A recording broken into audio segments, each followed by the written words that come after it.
শিক্ষাৰ সমস্যা বিপিএফে সমাধান নকৰিলে ভেঞ্চাৰ স্কুলবিলাক প্ৰভিন্সিয়েলাইজ নকৰিলে আমাৰ চৰকাৰ অহাৰ লগে লগে যিটো বিটিআৰ চুক্তিত ইটো লিপিবদ্ধ আছিলে এই মানে বিটিআৰ অঞ্চলত যিমানখিনি বড়ো মিডিয়াম অসমীয়া মিডিয়াম এলপি এমই হাই স্কুল আছে প্ৰত্যেকখন স্কুল প্ৰভিন্সিয়েলাইজ হ'ব প্ৰত্যেকখন স্কুলৰ শিক্ষকসকলৰ চাকৰি ৰেগুলাৰ হ'ব আৰু সেই স্কুলবিলাকত গুণগত শিক্ষা মানে ল'ব পাৰে এটা পৰিৱেশ গঢ়িব লাগিব ক্লাছ 7-8 পৰাই প্ৰত্যেকজন ছাত্ৰ ছাত্ৰী কাউন্সেলিং কৰিব লাগিব যিসকলে স্কুল কলেজ ড্ৰপ আউট হৈছে সেইসকলক প্ৰত্যেকটা মানে সাৰ্কেল অফিচৰ আণ্ডাৰত প্ৰত্যেকটা ব্লকৰ আণ্ডাৰত স্কিল ট্ৰেইনিং দিয়াৰ ব্যৱস্থা কৰিম কোচিং দিয়াৰ ব্যৱস্থা কৰিম বিনামূলীয়া কোচিং আমাৰ ল'ৰা ছোৱালী কোনবা চাকৰি কৰিব বিচাৰিছে ৰেলৱেত বেংকত ফ্ৰী কোচিং ল'ব পাৰিব যিমানে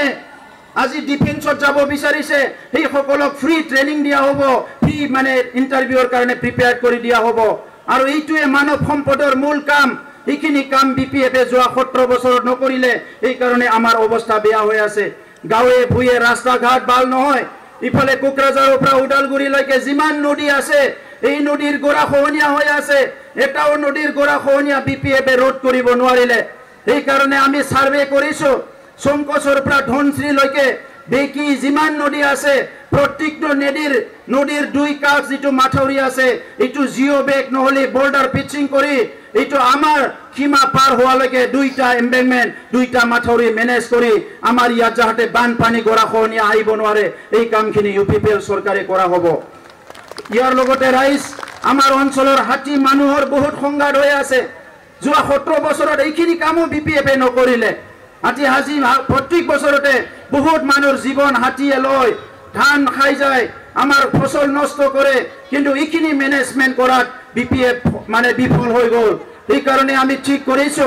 উদালগুৰি প্লাই কোকৰাঝাৰলৈকে যিমানখিনি অঞ্চলত হাতী মানুহৰ সংঘাত হৈ আছে এই অঞ্চলত ফেন্সিং কৰি হাতীটো নিজৰ জাগাতে ৰাখি প্লাই আমাৰ যাতে ৰাইজে সিকিউৰ এটা জীৱন ল'ব পাৰে সুৰক্ষিত হ'ব পাৰে এই ব্যৱস্থাখিনি কৰি দিয়া হ'ব ইয়াৰ লগতে আপোনালোকে জানে যে আজি দুৰ্নীতি ভ্ৰষ্টাচাৰ কৈ প্লাই শেষ কৰিব নোৱাৰে আইওআৰ যিটো কাম নহল ইয়াৰ কাৰণে দায়ী কোন বিপিএফ পিএমৱাইৰ ঘৰবিলাক নহল ইয়াৰ পইচা খালে বিপিএফ জব কাৰ্ডৰ পইচা খালে বিপিএফ মানে আমাৰ যিটো বৃদ্ধ পেঞ্চনৰ পইচা খালে বিপিএফ যিটো লেট্ৰিন বনোৱাৰ পইচা আছিল এইটো খালে বিপিএফ কোনো এটা আঁচনি ৰাইজৰ কাৰণে নৰল এগ্ৰিকালচাৰ খেতিয়কৰ কাৰণে কিবা স্প্ৰে মেচিন আহিছে ট্ৰেক্টৰ আহিছে এই পইচাটো খাই দিলে বিপিএফে আজি হাজিৰা মুজিৰা কৰি আমাৰ মানুহবিলাক খাই আছে ইমান কষ্ট কৰি জীৱন নিৰ্বাহ কৰিছে এই দুখীয়া গৰীব মানুহৰ কাৰণে টকা পইচাবিলাক সম্পূৰ্ণভাৱে বিপিএফে খাই শেষ কৰি দিছে এই কাৰণে ইউপিপিএলৰ এই যিটো বিপ্লৱ পৰিৱৰ্তনৰ বিপ্লৱ ইয়াত আমি ঠিক কৰিছো ইউপিপিএলৰ চৰকাৰ অহাৰ লগে লগে যিখিনি দুৰ্নীতি ভ্ৰষ্টাচাৰ কৰিছে আমাৰ দুখীয়া গৰীব মানুহ আমাৰ মা দেউতাৰ প্ৰাপ্য ধন ঠগাই খাইছে এই প্ৰত্যেকজন ব্যক্তিৰ এগেইনষ্টত কেছ কৰি সবক জেলত পঠাব লাগিব কোনো যাতে খাস হাৰি যাব নোৱাৰে প্ৰত্যেকজন ব্যক্তি কাৰণ দুৰ্নীতি ভ্ৰষ্টাচাৰ আজিৰ সমাজত যদি সমাজৰ কিবা যদি শত্ৰু আছে এইটো হল দুৰ্নীতি আৰু ভ্ৰষ্টাচাৰ দুৰ্নীতি ভ্ৰষ্টাচাৰ বন্ধ কৰিব নোৱাৰিলে আমাৰ স্কুল কলেজ ঠিক নহব ৰাস্তা ঘাট ঠিক নহব আমাৰ মন্দিৰ ঠিক নহব আমাৰ গুখাই ঘৰ ঠিক নহব আমাৰ স্কুল মানে যিটো আছে স্কুলৰ চহৰবিলাক ঠিক নহব কোনো এটা কামে ঠিক নহব যদি দুৰ্নীতি ভ্ৰষ্টাচাৰ আমি শেষ কৰিব নোৱাৰো এই কাৰণে ইউপিপিএল চৰকাৰ আহিলে প্ৰধান লক্ষ্য আৰু প্ৰধান কাম সৰকাৰৰ বহা দ্বিতীয় দিনৰ পৰাই যিসকল বিডিও যিসকল অফিচাৰ যিসকল বিপিএফৰ ভিচিডিসি চেয়াৰম্যান মেম্বাৰ ৰাইজৰ টকা খালে এই সকলক প্ৰত্যেকজন ব্যক্তিৰ এগেইনষ্টত কেছ ৰেজিষ্টাৰ কৰি প্ৰত্যেকজনকে জেলত পঠাব লাগিব আমি কেতিয়াও সহ্য নকৰো আমাৰ দুখীয়া গৰীব মানুহৰ টকা আত্মসাৎ কৰিব এইটো কোনোদিনে সহ্য নকৰো আৰু এই বিটিসিক হাগ্ৰামাই দুৰ্নীতি ভ্ৰষ্টাচাৰ নগৰী যিটো গৰিব বিচাৰিছিলে এই বিটিআৰত আমি এটো 1% টলাৰেট নকৰো ইয়াৰ কাৰণে আমি কঠোৰ ব্যৱস্থা লম এই কাৰণে আপোনালোকৰ আগত কৈছো অন্তত এই 5 বছৰত যিমানখিনি মানুহে পিএমৱাই ঘৰ পাব লাগে এখনকে নহয় বিপিএফে আইডি নাম্বাৰ দিয়াৰ নামত পইচা লয় ঘৰ দিয়াৰ নামত পইচা লয় ঘৰ সিলেকশন কাম কৰাৰ নামত পইচা লয় মই আমাৰ দলৰ কৰ্মকৰ্তা সকলক কৈছো যে কোনো দুখীয়া গৰিব মানুহৰ কোনবা যদি আমাৰ দলৰ কৰ্মকৰ্তাই আঠানাও খায় সেই দলত 1 ঘণ্টাও থাকিব নোৱাৰিব আৰু এই গৰিব মানুহৰ ঘৰ ঠিকমতে হি বনাই দিব লাগিব এই কাৰণে আমি ঠিক কৰিছো সাৰ্ভে কৰিছো আজি বিপিএফে কৈ আছে তেখেতসকলে কেনেকৈ এইটো সাৰ্ভে কৰিব পাৰে আমাৰ গাঁৱত কিমানজনে ঘৰ পোৱা নাই এইটো হিচাপ লোৱাটো অপৰাধ নহয় আৰু হিচাপ কৰি আমি পালো প্ৰায় 3 লাখ মানুহে ঘৰ পোৱা নাই যোৱা 17 বছৰৰ বিপিএফৰ শাসনত 3 লাখ মানুহ ঘৰৰ পৰা বঞ্চিত হৈছে আৰু আমাৰ ইউপিপিএলৰ সৰকাৰ আহিলে এই 3 লাখ ঘৰ অসম সৰকাৰ ভাৰত সৰকাৰৰ লগত লাগিলে সংগ্ৰাম কৰি হলিও এই ঘৰ খজাই দিম এইটো আমাৰ প্ৰতিশ্ৰুতি আজি যিমানখিনি মানুহে ৰেশন কাৰ্ড পোৱা নাই মোক মেমোৰেণ্ডাম দিছে আমাৰ গাঁৱত ৰেশন কাৰ্ড পোৱা নাই আমাৰ ৰেশন কাৰ্ডটো কাটি দিছে আমি এইটুকে সাৰ্ভে কৰি ওলালো আমাৰ যিখিনি পৰিয়াল আছে ইয়াৰ ভিতৰতে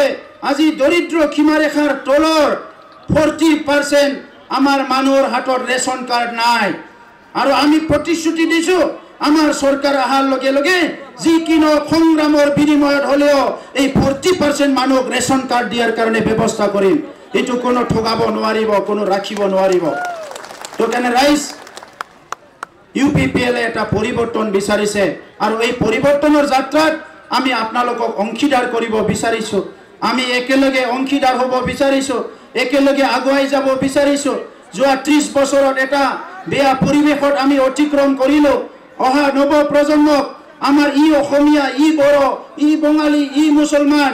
ই অমুক এনেকা কথাবিলাক আমি শিকাব নালাগে বড়ো অবড়ো ৰাজনীতি কৰিলে ইয়াৰ দ্বাৰা কাৰো লাভ নহল যদি বড়ো অবড়ো কৰোতে কারবা যদি গাঁওখন সোনার গাঁও হয়ে যায় কারবা রাস্তাটো সোনার রাস্তা হয়ে যায় মোর কব লাগিয়া নাই কিন্তু বড় অবড় করা নেতা সকলে কি করিলে রাইজক ঠগালে যি সকলে বড় অবড় করিলে সেই সকলে দুখীয়া গরিব মানুষ কিবা কাম কৰি দিব পাৰিছে নেকি ৰাইজ কাৰো একো কাম কৰি দিব পাৰা নাই আজি সেই মানুহবিলাকে ৰাজনীতি কৰিবলৈ আহিছে ইয়াত এমপি আছে আজি এমপি জন যায় দিল্লীত কিয় কোৱা নাই দুখীয়া মানুহ যে জব কাৰ্ডৰ পইচা খাইছে বিপিএফে আইওয়াৰ ঘৰেৰ পয়সা খাইছে বিপিএফে গাঁৱত ৰাস্তা ঘাট বনাই দিয়া নাই বিপিএফে স্কুল প্ৰভিন্সিয়ালাইজ কৰা নাই বিপিএফে আজি ভেঞ্চাৰ স্কুলেৰ মাস্টাৰ বিলাকৰ অবস্থা কি হয়েছে গাঁওবুঢ়াৰ চাকৰি ৰেগুলাৰ হওয়া নাই আশা কৰ্মী বিলাকৰ অবস্থা কি হয়েছে অঙ্গনবাড়ি হেল্পাৰ ওয়াৰ্কাৰ বিলাকৰ অবস্থা কি হয়েছে এই কথাবিলাক কিয় এমপি জনে দিল্লীত অবগত করা নাই কারণ তেখেতৰ মানুহৰ লগত কোনো ৰিলেশন নাই তেখেতক ভোট লাগে আৰু নিজকে দিল্লীত এটা জায়গা লাগে ইয়াৰ কাৰণে ৰাজনীতি কৰিছে ইয়াৰ বাহিৰে একো নহয় ইফালে বিপিএফ আনফালে জিএসপি দুইটা মিলি এই বিটিসিটো ধ্বংসৰ গৰাহত লৈ গৈছিলে আৰু আজি আমি ইউপিপিএল আহি এই ধ্বংসৰ গৰাহৰ পৰা আমাৰ 35 লাখ জনসাধাৰণ উদ্ধাৰ কৰি এটা শান্তি সম্প্ৰীতি নিৰাপদ আৰু সকলো দিশৰ পৰা উন্নয়নৰ এটা বিটিআৰ গঢ়িবলৈ সংকল্প লৈ আগুৱাই আহিছো এই কাৰণে পদক্ষেপত আপোনালোকক মই অনুৰোধ কৰিছো যি সকলে আজি কেন্দ্ৰীয় চৰকাৰৰ পৰা ইমান ধুনীয়া ধুনীয়া আহা আঁচনি ৰাজ্য চৰকাৰৰ পৰা আহা আঁচনি এইবিলাক আত্মসাৎ কৰিলে এই মানুহবিলাকক চিৰদিনৰ কাৰণে ইয়াৰ পৰা বিদায় দিয়ক আৰু আমাৰ ৰাইজৰ হৈ কাম কৰিব পৰা ব্যক্তিসকলক ইয়াত নিৰ্বাচিত কৰক সালবাৰী সমষ্টিৰ আমাৰ প্ৰাৰ্থী বিনোদ মুছাহাৰী তেখেতে জীৱনৰ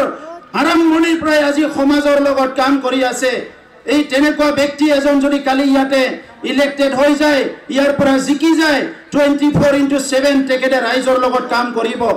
মঠনগুৰি সমষ্টিত উদীয়মান যুৱক শাহজাহান আলী ডাঙৰীয়া নিজৰ জনগোষ্ঠী নিজৰ সমাজৰ লগত থাকি কাম কৰি আছে